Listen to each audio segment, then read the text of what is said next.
Hi, I'm Bob Tabor with www.learnvisualstudio.net. Up to now, we've only created apps with a single page, the main page.xaml. And while that's fine for simple apps, you might have a use case where you need to add additional pages. And so we'll talk about that in this lesson. So typically you'd want to load a new page into your app whenever you need new functionality or new layout or new content. So it's possible that you could create a complex app and change out the layout and the functionality all on a single page, but by adding additional pages, it allows you to decompose functionality into smaller, more manageable units. And so this will reduce the complexity of the application's development and its maintenance. So pages in the Universal Windows platform are roughly equivalent to web pages in web development. So as a web developer, you might create several web pages and you create hyperlinks between the pages so that users can navigate in between the pages of the website. So then the end user would load up their frame, their web browser, and would navigate to your home page and then navigate to each of the pages using the hyperlinks. Or they might navigate then at some point using the back and the forward buttons on the toolbar of the frame, their web browser. So in Universal Windows Platform, your pages are hosted in frame objects. That's why I keep using that word instead of the web browser, just to enforce this idea. So in fact, you might not even realize this, but the frame is critical to the application itself. So at the very highest level, as your application starts up, there's an application object, and then there is a window inside of that. So that will give you all of the Chrome at the very in a Windows desktop version, you know, the X, the minimize and the maximize buttons over here in the upper right hand corner, and the title and things of that nature along that very top bar. Inside of that sits a frame which will host pages. And so as you can see in this new example that I've created, navigation example, I've created it and I've loaded up app.xaml.cs. That's all I've done to it so far. If you take a look down in line number 53, you see kind of where this all gets set up. A lot of hard work is done for you automatically by using this blank template. And so you can see here where we get a reference to the frame inside of the window, and they call it root frame. And then in the root frame, you can navigate to a specific page in your application. In this case, we're navigating to main page. So we give it a type of a data type that we want it to navigate to, and then it creates the instance of that type, and will pass in parameters as arguments and things of that nature. All right. So while we're here, I'm actually going to delete this diagnostic thingy. So get rid of that.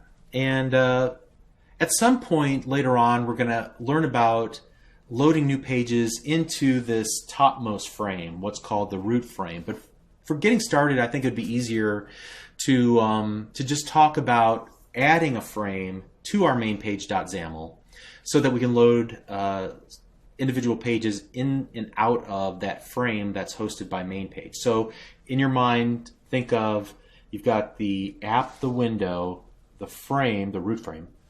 It loads in main page.xaml, which has a frame on it, and then we'll load in page 1, page 2, page 3, page 4.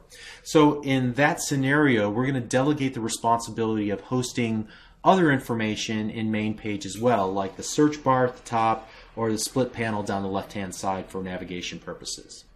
All right, so enough theory. Let's go ahead and get started with this. I want to create a new app, and the first thing I'm going to do is add new pages. Let's add 3 new pages. We'll go to the project menu and select add new item. Make sure that you select the blank page template. Don't select XAML view. It has to be blank page template. All right. We'll call this first one page 1. We'll add another one called page 2. And a third one called page 3.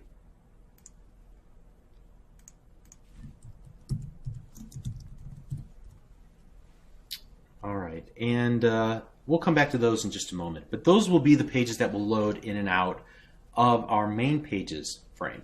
So let's open up main page.xaml. And let's go ahead and lay this out. In fact, I think I'm just going to go ahead and get rid of the the designer completely and just go to completely to XAML view since we have so limited space to work with here. The first thing I'm going to do in the main page.xaml is to add a stack panel in replacing that grid that comes automatically. And inside of that, I want to add another stack panel and a frame. And I'm going to give the frame a name so I can access it programmatically. I'm going to call it my frame. We'll deal with that in just a little bit. This stack panel, I want to make this into a horizontal button bar. So what I'm going to do is just set the orientation equal to horizontal, and I'm going to create 3 buttons, and I'll set the margin in between them to 20, 0, 0, 20, 0, right, and copy that and paste that a couple times. I'm going to give this first button a name of home button. I'm going to set the content equal to home, and then I'm going to set a click event equal to a new event handler. I'll come back to that one in just a moment. All right, this one, we're going to name it back button. We'll set the content equal to back, and then give it a click event called back button click. And then finally, I'm going to create the forward button, set its content equal to forward, and then add a click event handler as well called forward button click. Great. All right, so as our application loads up, as our frame loads, what we want to do is load page 1 into view automatically.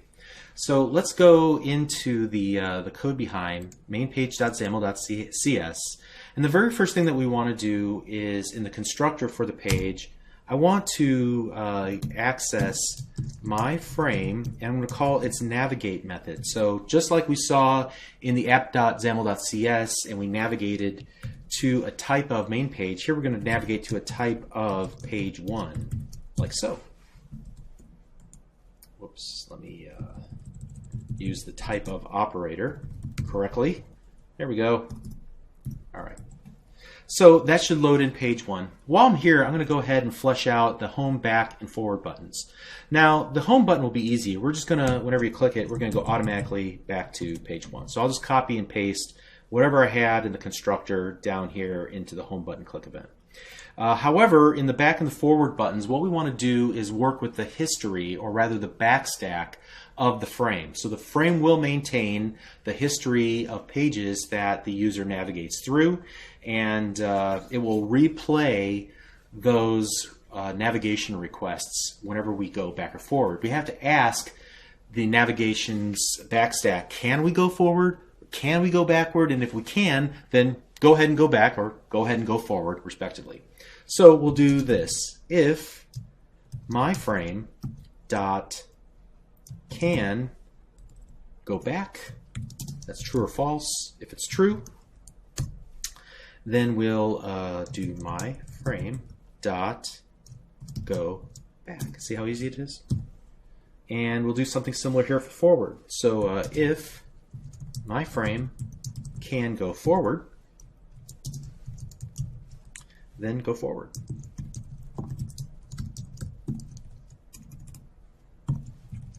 Great. All right, so I think that will do it for the moment for the main page. Let me shut that down. And now what I want to do is go to the page1.xaml, and here again I'm just going to collapse and only look at that view there. All right, I'm going to replace the grid with the stack panel, and then inside of here I'm going to add a text block. And I'll make the font size kind of large so we can see what we're doing here. And I'll set the text equal to whatever the current page I am on, so page 1, like that. And then I'm going to add a hyperlink button. Now I could use any type of control where I can handle an event and handle it to tell the frame to navigate to whatever next page that we want to navigate to. I use the hyperlink button because it connotes navigation, just like a web page's hyperlink connotes navigation. And as we'll learn, this navigation, this hyperlink button has a special property that's different from just a button that's been styled up like a hyperlink. It actually has a navigate URI property that will allow us to navigate out to a website. So actually on this page 1, I'll add a second version of the hyperlink button just to demonstrate that. All right, so what was I doing? Oh yeah, let's give it well, we don't even need to give it a name. Let's give it some text, or actually content. Great. And so we'll say go to page 2. And we'll handle the click event like that. And as I promised, let's go ahead and create a second hyperlink button. And this time we'll say go to Microsoft.com. And we'll set the navigate URI equal to http://www.microsoft.com. All right, so that should do it there. Now I'm going to copy these first two controls, the text block and the hyperlink button. I'm going to put that in page 2. So let's go ahead and collapse that, get into the XAML view. I'm going to paste that here, and I'm going to change out this to go to page 2. This would be page 3. Oh, and we need a stack panel around it, don't we?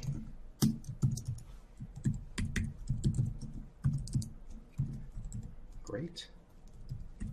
And then finally, go to page 3, collapse that, open up the XAML view, replace the grid with what we have here, and we'll just get rid of this hyperlink button at that point. We won't need it.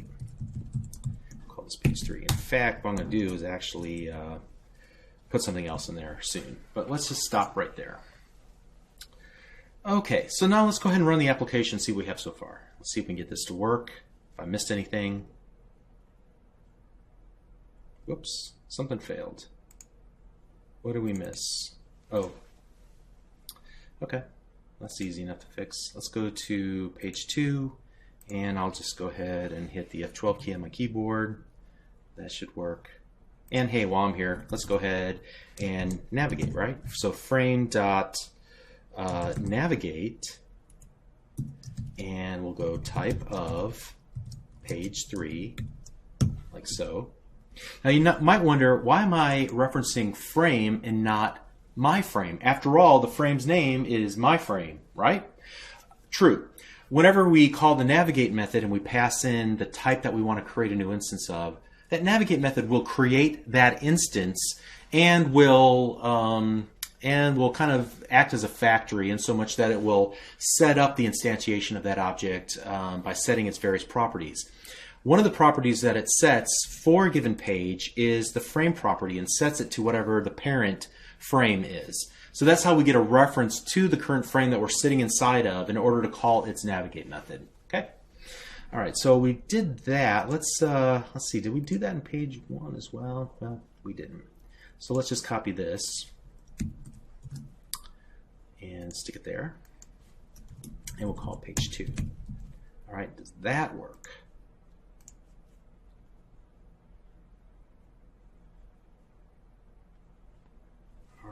Some success. Let me pull this down.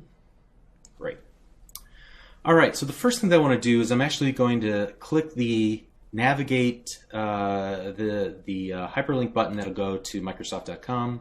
That opens up my Edge browser, navigates to Microsoft.com. Pretty cool. So that's what the navigate URI does. Next, I'm going to click the go to page 2, which goes to page 2, and then I'm going to click go to page 3. Great. Now I'm going to click the back button and the forward button and then the home button. So you can see we covered all those scenarios. Very cool. So that's the most basic scenario that we can cover. Let's add a wrinkle to this. In page number 2, what I'm going to do is add a text box, and I'm going to call that value text box, because I'm not feeling very original at the moment. And I think that's all I'm going to do there. Well, we'll set the width, because I think it'll be small if I don't. We'll set it to 200 pixels. You probably want to use a relative size if this was a real application, but it's not. It's just a demo, so let's not worry about it too much. And I'm actually going to add that same text box to page 3 right there. Now what I want to do is when I navigate from page 2 to page 3, I want to pass along the value that the user typed in the text box and then display that value in the text box in page 3. How do we do that? Well, it's pretty easy actually. If we take a look at page2.xaml.cs, there is an overloaded version of the navigate method that allows us to pass in anything we want as a parameter that is then retrieved by the other page that we're navigating to. So in this case, we'll just take value textbox.text and we'll pass it over to the other side. Now retrieving it on the other side is a little bit trickier. What we got to do there in the page 3.xaml.cs, let's get down to it here. We're going to have to override a certain method on this called the onNavigated_to, and this event will fire every time that we navigate to a new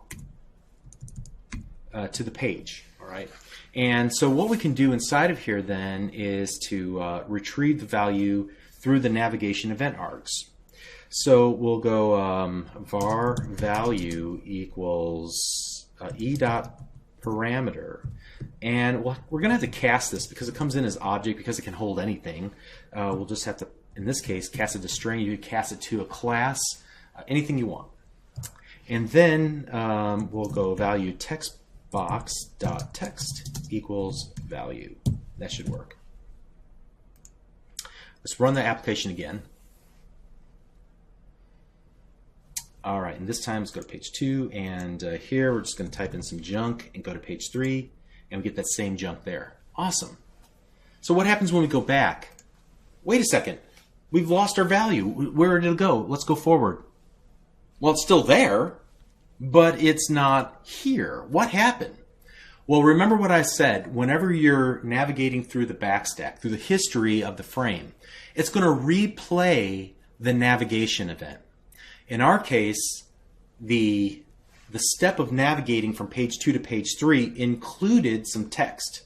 So it gets picked up as we replay that event and displayed into that text box. However, when we go back to page 2, when we navigated from page 1 to page 2, we didn't send anything over. It replays that event and there's nothing there as a result of it. Okay, but what if we wanted to kind of maintain state between these pages? Well, actually, that's pretty simple. And there's several different ways we can go about this. Some people might say, hey, don't do this. This is not quite the right way to go about it. They're probably right, but I want to keep this as simple as possible. And as long as you don't do anything abusive to your application, it should be okay for you. Just keep in mind that there's probably more elegant solutions to this than doing what I'm about to do. So since we said that the application sits at the very top of the stack, when you launch an app, there's an application object that hosts a window, that hosts a frame, that hosts main page, right? What we can do is kind of treat this app class, this instance of app, as a global variable. And so we can get to it pretty easily. So inside of the class's definition, here I kind of went to the wrong spot there. Inside of this class's definition, what I'm going to do at the very top of this is actually just paste in this line of code.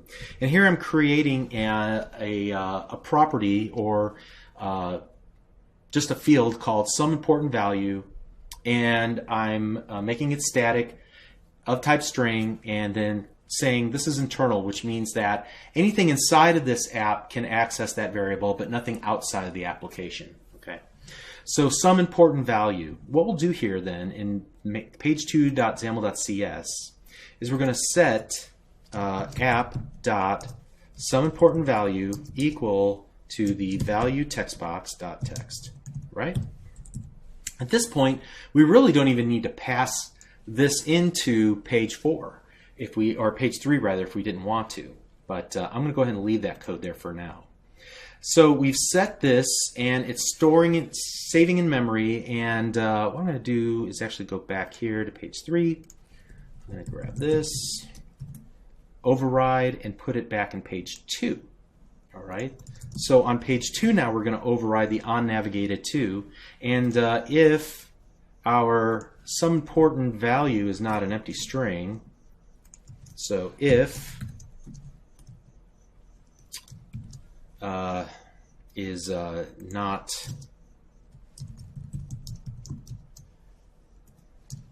I had to think about that for a second. If not string is null or empty, and then I'm going to look at the string, then I want to perform the following. I'm going to take whatever was in here and I'm going to set it there. Let's get rid of that. We don't need that. And we'll take that and we'll put that there. Great. So let's go ahead and run it now. All right, so go page 2. Here we're going to type something in, go to page 3, and now we're going to go back and we have the value again. So it worked. Very cool. All right, the next thing that I want to demonstrate is how to navigate to a whole different page at the root frame level. And this shouldn't be too difficult. Let's go to our main page.xaml.cs, actually to the main page.xaml. I'm going to add one more button, and I'm going to call this navigate button, and set the content equal to navigate root frame. We'll set the click equal to new event handler, and I don't think I need to set a margin. I think we'll be okay there. So in this, we'll hit F12, we'll get in here. And this time what I want to do is use the, remember we said that page has a frame property? So I'm just going to use the this keyword saying this instance of main page.frame.navigate, and then we're going to say type of page 2, like that. So let's run the application. And you can see that now I've navigated to page 2. As a result of that, I've lost my the Chrome, the outermost stack panel, and I've lost my navigation buttons. Okay, so we'd have to figure out how to get those back. And it's not as crucial that we do this for the hamburger style navigation that we'll utilize in Windows 10 apps. But I did want to demonstrate how to do that nonetheless. All right, the final thing that I want to talk about is what happens whenever we run this on a mobile device. Because the phone has something unique about it that the other form factors, the other device families do not have. You can see that we have this representation of the back button here on the Chrome of our emulator. Actually, now it's inside the emulator visible area there. And let's go to page 2, and we can even type in some junk here and go to page 3, and then we can go back. All right, we can go forward. Now, what if we were to hit this back arrow? What we might want to happen is that we want to go back to page 2, then to page 1, but when I hit the back button, it completely escapes out of our application and goes back to the home page. And unfortunately, how to fix this will require a little bit more explanation. So I want to revisit this topic whenever we talk about working with APIs addressing capabilities that are available to specific device families when using extension SDKs, software development kits. So these extension SDKs, you'll recall from way back in lesson number 3, they allow you to harness features that are available only on that particular device family. So in this case, this device family has, or potentially has, a back button, this little back arrow, and how do we handle it in that case? We're going to come back to this and this same example and implement that and show it running on the phone correctly so that when we hit the back button, it navigates back in our application, not just out of our application completely. We'll show it how to basically support hardware input buttons on the phone. Okay, we'll come back to that later. You're doing great. Let's continue on. We'll see you in the next lesson. Thanks.